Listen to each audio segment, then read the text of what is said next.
Croeso, welcome to our RCF online Sunday gathering on Sunday, July the 4th. Here we are, the first Sunday of July, but instead of our usual Allsorts today, we're going to continue with our Unquenchable series in the book of Acts. You know, we wanted to wrap up the current season speaking rota before we take a breather at the beginning of August. The good news is we still have a few months in the book of Acts. It will take us up into the new year. And it really seems that it's been a real deep dive, but I know that there are still many more gems to be unearthed by those who are willing to just take the time. We will be taking a diversion from our Acts theme during the latter part of the year, when we will spend a few weeks looking at the book of Esther.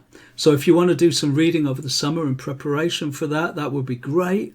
And we will look forward to hearing your insights regarding this remarkable book. As we mentioned last week, we will be taking a break from our usual online presence during the month of August.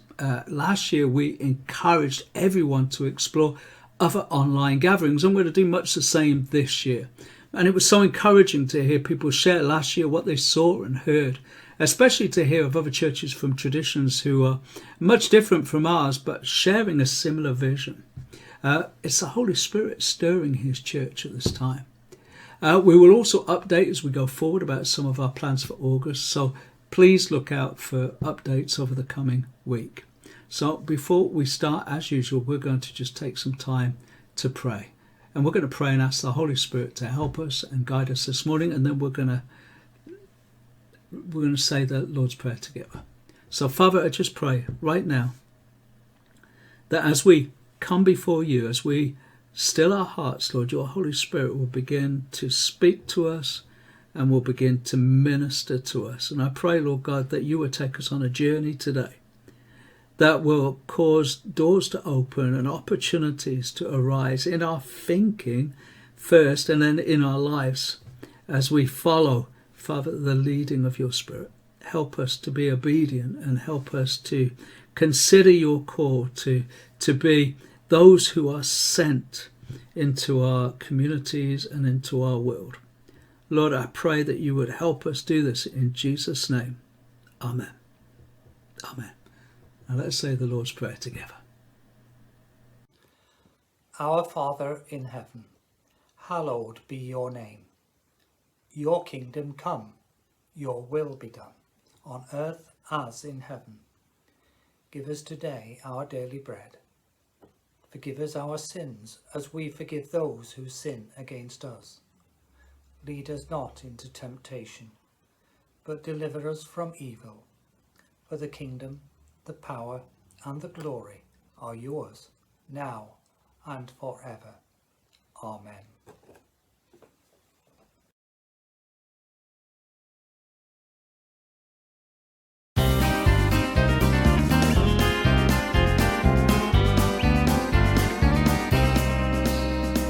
Trust in the Lord with all your heart. Trust in the Lord with all your heart. Don't lean on what you think you know. Trust in the Lord with all your heart.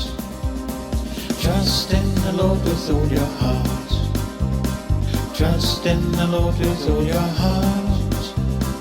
Don't lean on what you think you know. Trust in the Lord with all your heart. Trust in the Lord with all your heart. Trust in the Lord with all your heart. Don't lean on what you think you know.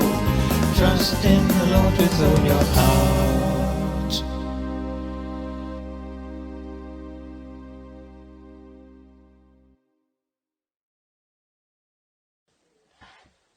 Good morning. Jack and I had a mini break this week, and we went back to my home city of Liverpool. And one of the reasons for going was that somebody had told me about an art exhibition in the Liverpool Anglican Cathedral, and I haven't been there since I was about 14. Anyway, we took the 15-minute walk out of the busy, hot city centre and went into the cathedral, and it was like stepping into another world. It was quiet and calm and peaceful. And the exhibition there, as you can see from the pictures, is beautiful.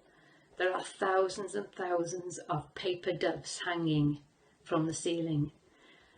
And I went to stand underneath it to take a picture, as you can see. And as I stood there, I thought, gosh, these prayers, these doves represent prayers, I thought, going up to heaven. That's what it felt to me. And I thought, how many prayers does God hear every day? Thousands, millions, billions, trillions? And I thought, how amazing that he bends his ear to hear my prayer, and that he loves me enough to listen. Have a blessed day.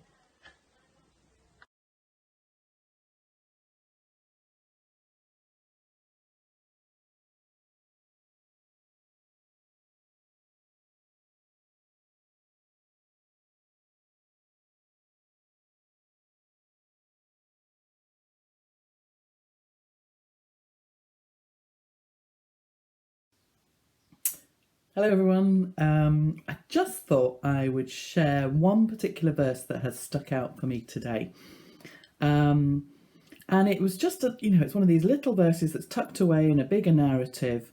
And it's from Matthew 26, and it's the part of the story where Jesus is in the Garden of Gethsemane. And he's asked his friends to come with him and support him, and he goes off to pray, and they've fallen asleep, and he goes back to them and they're fast asleep.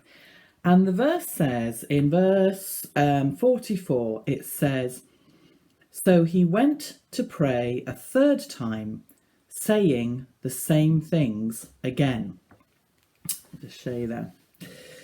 And I suppose what struck me was I was thinking about the relationship between Jesus and God the Father, and thinking, about how they communicated when Jesus is on earth. And, Jesus and God the Father are one. We believe in the Trinity. But obviously, for Jesus to be fully human, I think it's just amazing that he is experiencing communicating with his Father in a similar fashion to how we then communicate with his Father as well. And I just love the fact that it's included that Jesus not only goes back for a third time, and prays to his Father for a third time, but it also says that he just said the same things again. He uses the same words. So it's not even that he's coming back and, presenting his prayer in a different fashion. And so I guess I just was encouraged by that. I was just encouraged in that, persistent prayer, it being okay to keep going back to God and just using the same words again, just saying the same thing in the same way. And that if it's all right for Jesus to do that, then it's certainly all right for me to do that as well. So that's all I had. But there you go. Take care. Bye.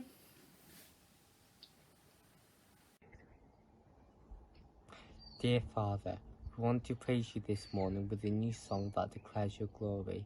Let us shout out all the great things you have done for us. Help us to trust you and to remember that for everything under the sun, there is a plan and a purpose. I pray that as we call upon you, Lord, we would see those plans slowly revealed and that they would raise your name higher. Help us to believe in ourselves and know that we are new creations in you, and that when we journey with you, you always direct the way we should go. Help us to believe in ourselves and know that whatever happened in the past is done.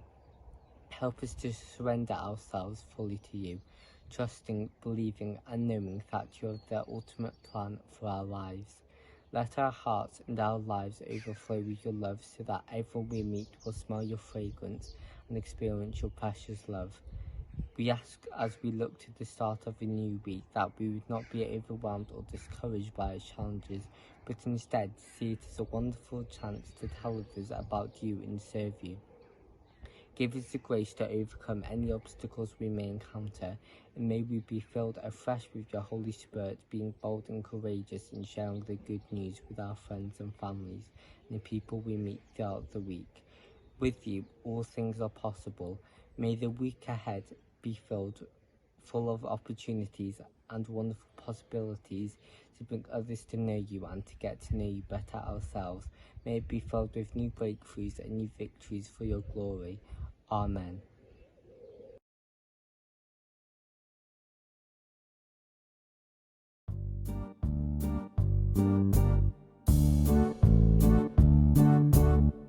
We will sing of God's great majesty, how he shattered all the enemy, how our God has triumphed gloriously, he's mighty in victory.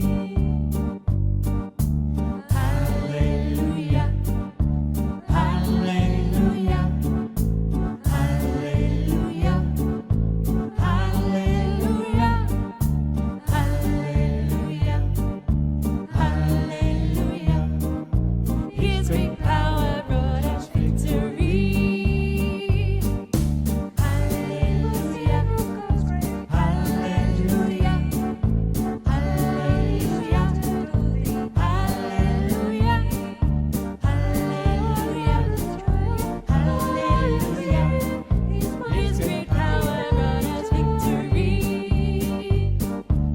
We will sing of God's great majesty, how he shattered all the enemy, how our God has triumphed gloriously, he's mighty in victory. La la la la la la la la la la la la.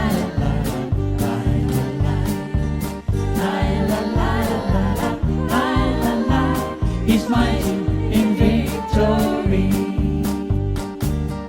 We will sing of God's great majesty, how he shattered all the enemy, how our God has triumphed gloriously, he's mighty in victory. La la la la la la la la la la la la la la. He's mighty in victory. We will sing of God's great majesty, how he shattered all his enemy, how our God has triumphed gloriously, he's mighty in victory. Hey!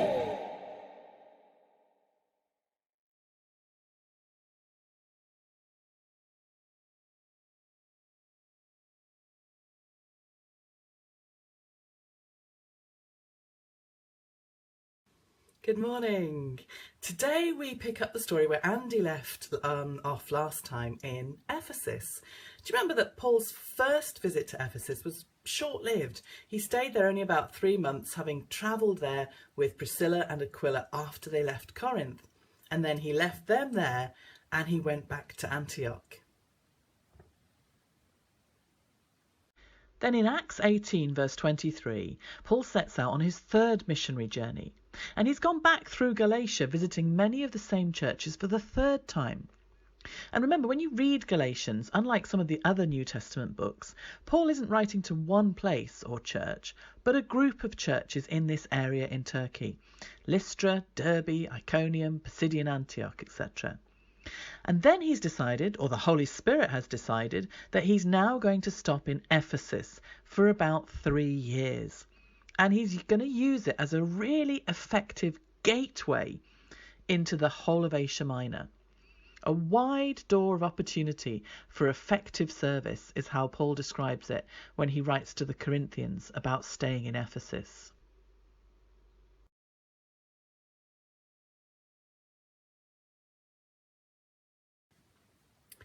I plan to visit you after passing through northern Greece. I won't be staying long there. Maybe I can just stay with you a while, maybe even spend the winter. Then you could give me a good send-off wherever I might be headed next. I don't just want to drop in between other kind of primary destinations. I want a good, long, leisurely visit. And if the master agrees, we'll have it. For the present, I'm staying right here in Ephesus. A huge door of opportunity for good work has opened up here. there is also mushrooming opposition, or many adversaries, people against me, Paul means, which we'll hear a lot more about today. Last time, Andy told us what Paul was getting up to. He has got a day and a nighttime ministry. By day, in the hottest part of the afternoon, when the school's all shut up, he's been able to use a free lecture hall to have daily discussions for anyone that wants to come and join him.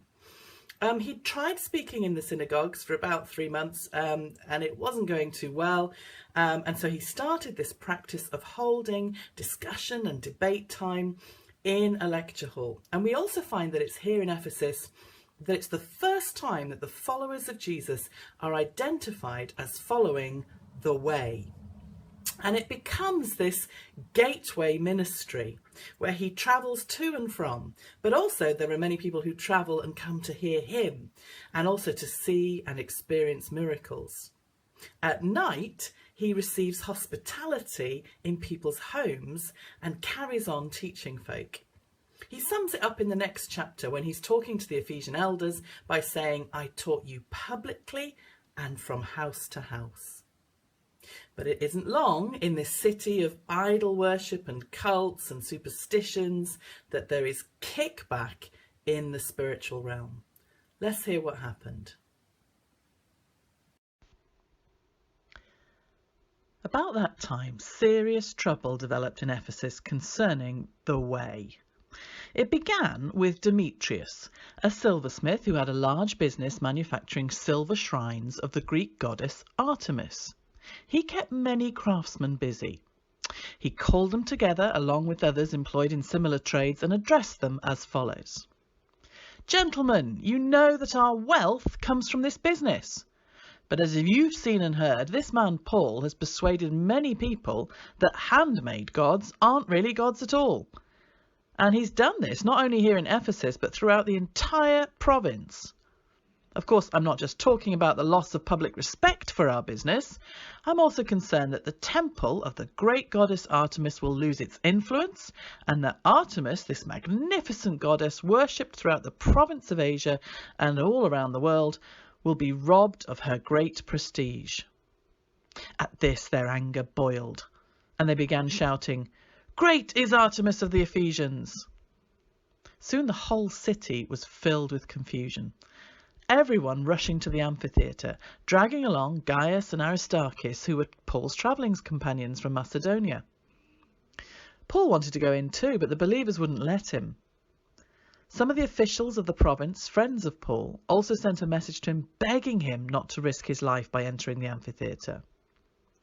Inside, the people were all shouting, some one thing, some another. Everything was in confusion. In fact, most of them didn't even know why they were there. The Jews in the crowd pushed Alexander forward and told him to explain the situation.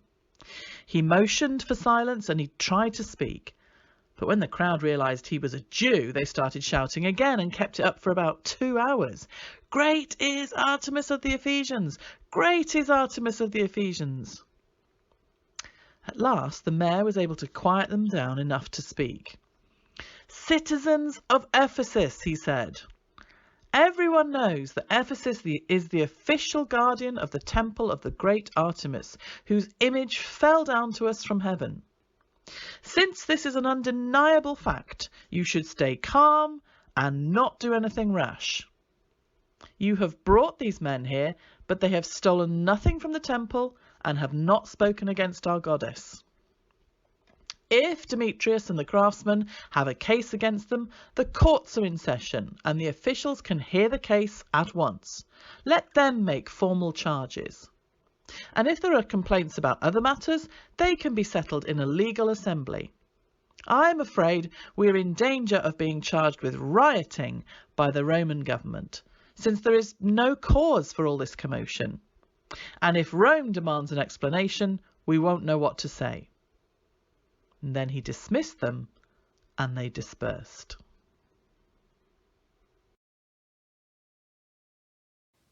Do you remember how in Corinth it was all about the goddess Aphrodite and the kind of sex cult practices surrounding her? And her temple sat high above the city, if you remember. All the households would have had shrines to worship her. But here in Ephesus, it's all about the goddess Artemis, daughter of Zeus, twin sister of Apollo. You might know her as Diana, her Roman name, goddess of hunting, childbirth, nature and fertility. And her worship is big business. This big one-time port, although it's now become inland because of silt deposition by the river, so actually you have to travel up a canal from the sea to get to Ephesus. But at the time of Paul, it was a coastal centre of commercialism and pilgrimage. It was a pilgrimage site to visit Artemis's temple, one of the 7 wonders of the ancient world, and some people thought the greatest. You approached the amphitheatre from the city gate, passing along a road that ran from the harbour, and it's about 600 metres of white marble road, lined by 2 kind of cloisters or arcades where there were little market shops, little trader shops, one after the other, the entire length. It's still a pattern you see nowadays around the world when you travel, of a street with side-by-side vendors all the way along. So rather unsurprisingly, there are a whole bunch of kind of gift shop owners who make these mini statues and trinkets and images of Artemis or the temple, who get majorly cheesed off that Paul is destroying their business trade by declaring that their man-made gods are no gods at all. It is pointless buying these little statues and putting them in your household lararium. Well, you can imagine, with the rise in popularity of the way, that Demetrius could see his livelihood going down the pan.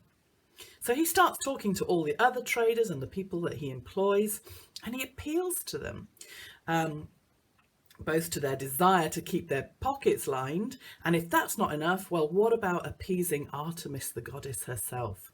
He musters up this kind of really pretend zeal for the goddess. We can't have her reputation being shattered. People will stop coming. Oh, and we're back to the loss of our own income again.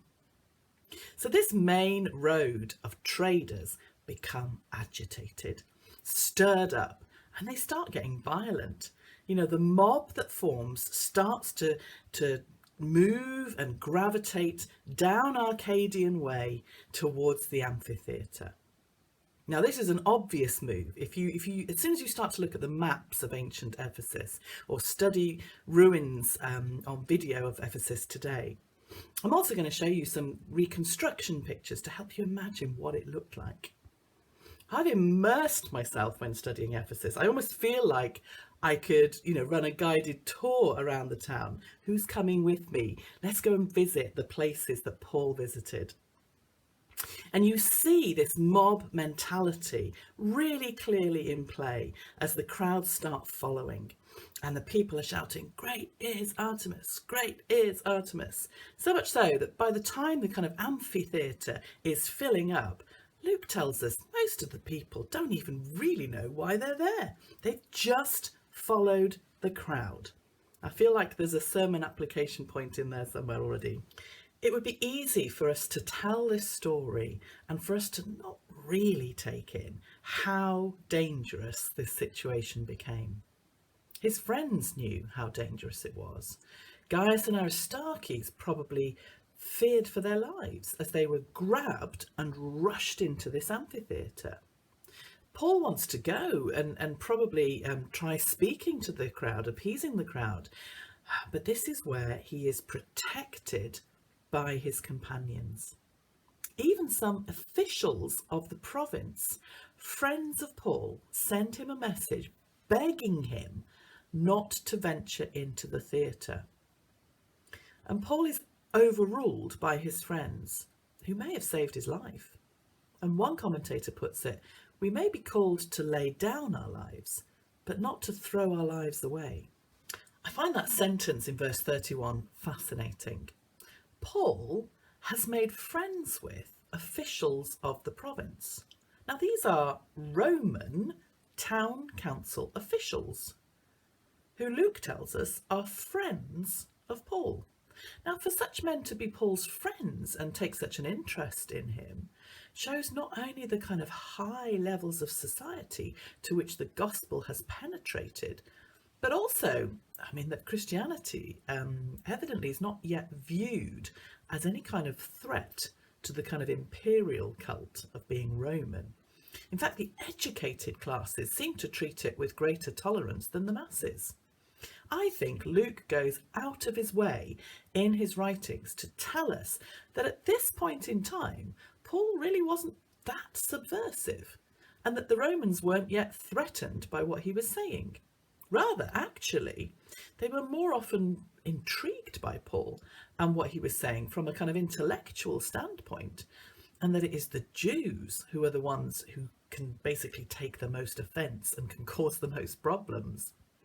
In fact, by looking at letters between Roman officials, we can see that basically the Roman state policy concerning Christians was a sort of ancient don't ask, don't tell. Just ignore them mainly. And that lasted until about AD 250. In fact, the outright persecution of Christians by Romans didn't really start until 303 AD. And even there were still governors that didn't agree with it and didn't enforce the policy in their province. Our very strong image of Christians being thrown to the lions in the Colosseum or in amphitheatres has really kind of been created by film and literature. And I actually think it's quite an overemphasis of something that was, it did happen, but it was restricted to a small number of years in history. So we're still here back in AD 55-ish. So it's a couple of 100 years earlier. So I've studied this a lot, and Paul writes to the Corinthians from Ephesus and says, "And as for us, why do we endanger ourselves every hour?" There's a question. Why do we put ourselves in danger every hour? I face death every day, says Paul. Yes, surely as I boast about you in Christ Jesus our Lord. And then he says, if I fought wild beasts in Ephesus with no more than human hopes, what have I gained? If the dead are not raised, let us eat and drink, for tomorrow we die. I personally don't think he's talking about himself being thrown into an amphitheatre with lions or dogs to fight. I think he's talking metaphorically about this silversmith riot incident, or maybe another similar one, where he's up against baying mobs of people. And inside the kind of rioting chaos of the amphitheatre, it's the Jews who first try and call on a man called Alexander to speak against Paul. Make no mistake, they're against the followers of the way too. But the Greek crowd, who often hate the Jews, because again, the Jews are people who are still against idolatry and therefore the commercializing of it, the Greeks shout the Jews down for 2 hours solid. Can you imagine? Until finally things are calmed down by a very brave town secretary, town clerk. It's more like the mayor. It's a high position within the town, who logically and cleverly diffuses the situation by appealing to the people to let the judicial process take over if needed. He talks in terms of facts, appeasing them about their goddess Artemis, but also stating the facts that Paul and his friends haven't actually done anything. They've not been saying anything against Artemis, which is clever. They've not vandalized or stolen anything from the temple. And if Demetrius has got a problem, then let him bring it to court. Thank the Lord for that unnamed city clerk. It's another example, isn't it, of where God can use anyone, not just Christians, anyone, for his purposes. I mean, actually, that's not to say that the followers of the way stayed non-destructive. Fascinatingly, there was an inscription found on a stone in Ephesus that says the following: destroying the delusive image of the demon Artemis, Demeus has erected this symbol of truth, the god that drives away idols, and the cross of priests, deathless and victorious sign of Christ. So Demeus, whoever he was, at some point did destroy an image of Artemis and put up his own symbol. I don't know if it was a cross or what it was, but Demeus, the activist, I just can't help wondering who he is. I quite like the sound of him. He did take matters into his own hands. I guess as I sum up, I would encourage you to think about when is it good to listen to your friends? Your friends who want you, to keep you out of trouble that you don't need to be in. I'd also encourage you to recognise those men and women of peace in your circumstances. People who God uses to bring order from chaos, and give thanks for them. Maybe it's an official that you've dealt with, or a doctor, or a teacher. And as the verse after our section today tells us, as the uproar ended, Paul decided it was time to move on. And sometimes it's about knowing when to read the signs, stop, and move on. Thankfully, we know that Gaius and Aristarchus also made it out unharmed, as they're still travelling with Paul when he then sets off back to Greece. Love of money causing chaos and strife. Some really good friends who had Paul's back, and God's control over people and circumstances to continue to build his kingdom and spread his good news. I'm going to come back to that when I next speak in a couple of weeks from the next chapter. Bless you.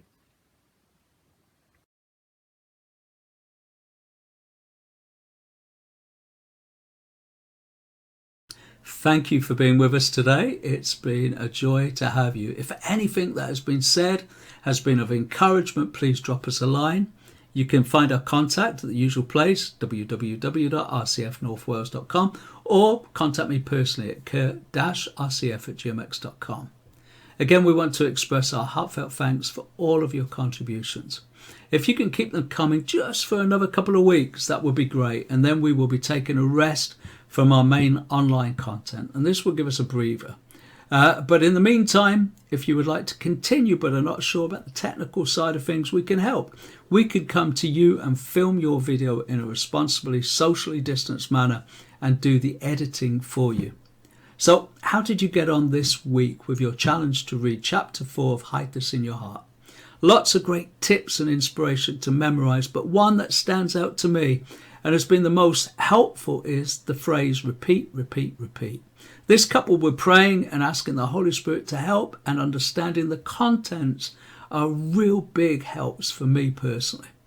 This week's Bible verse is a wonderful one, and as we think about prayer, and particularly about praying for those in authority, that we might live peaceful and quiet lives in all godliness and holiness. This week's verse is in 1 Timothy chapter 2 verses 1 and 2. And Paul, talking to his young son in the Lord, says, I urge you then, first of all, that petitions, prayer, intercession and thanksgiving be made for all people, for kings and all of those in authority, that we might live peaceful and quiet lives in all godliness and holiness. It's a call to being engaged with our community through prayer and to pray for our nation and for those who lead us. Remember the tips that we've showed you. Write it out, stick it on your fridge door, whenever you see it, say it out loud. Think and pray how it might be applied to your own life, and go and do something. Find out who your local politician is this week, the members of your local council, and commit yourself to praying for them. Again this week, share your efforts on WhatsApp or Facebook. It's so encouraging to see, and don't forget to review the ones that you've already learned, because this is especially important as well. Keep the ones you've already learned at the front of your mind. Remember, make it a community thing. Make it fun. Practice with one another. Use it in conversation. Listen, keep in touch and send us your stories of how God is making himself known in you and through you. We're going to come to an end now. We're just going to pray, commit ourselves to the Lord, and we're going to say our RCF prayer together. So, Father, I just thank you for this time together. I thank you for the stories that we've heard. Thank you for your word that has been shared. And I pray, Lord God, that you will help us as we go forward to be the people that you've called us to be, sent ones into our communities with the carrying the presence of Jesus with us wherever we go.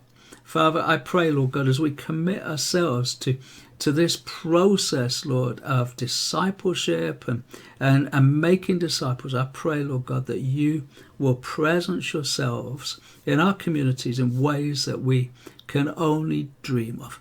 Lord, I ask that in Jesus' name. Amen. Amen. Let's say the RCF prayer together, and then we will come to our conclusion. And just thank you for being with us, and be blessed and have a great week. Bye-bye. Father, make us a church without walls, where Jesus Christ, the core of everything we do. Teach us how to love people better. Help us make disciples. Holy Spirit, equip us for a reviving faith in our own communities. Keep us growing and maturing in you. Amen. Amen.